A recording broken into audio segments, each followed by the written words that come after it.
Horace Mann was born in Massachusetts in 1796. He grew up poor, and although taught briefly by several poor teachers, he went for the most part without a formal education. Instead, he self-taught in the Franklin Town Library and received tutoring in Latin and Greek from Samuel Barrett. When he was 20, Mann was able to be accepted into the sophomore class at Brown University and studied politics, education, and social reform. He was an exceptional student, enough so that he was asked to deliver the valedictorian address at his graduation. Upon graduation, Mann briefly studied law and then returned to Brown to be a Greek and Latin tutor, as well as a librarian. He attended law school in Connecticut and began practicing law in 1823. In 1827, he was involved in the Massachusetts Senate, passing legislation to create a state board of education. He served 10 years on this board, dedicated to promoting common schools and advocating for the adequate training of teachers, and in 1839 established the first school for the education of teachers of the United States in Lexington.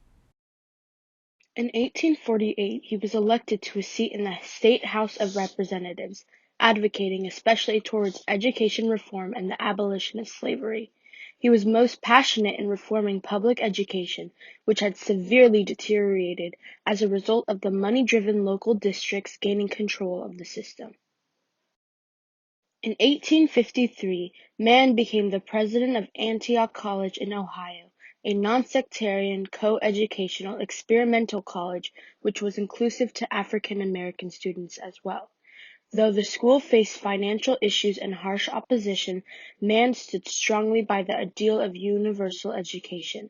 Shortly before his death, he delivered a speech to the graduating class, stating, "I beseech you to treasure up in your hearts these my parting words. Be ashamed to die until you have won some victory for humanity." Mann's conviction and motivation in reforming the education lay primarily in his value of equality opportunity in society, and perhaps was influenced by his own lack of adequate education as a low-class child. He stressed the necessity of non-sectarian public education sustained by the public, facilitated by well-trained teachers, and that was inclusive to all, regardless of religious, ethnic, or socio-economic situations. Though his efforts towards education reform in both legislative positions and as an educator were opposed by many, Mann's views were influential in cultivating the public school environment of the United States of America.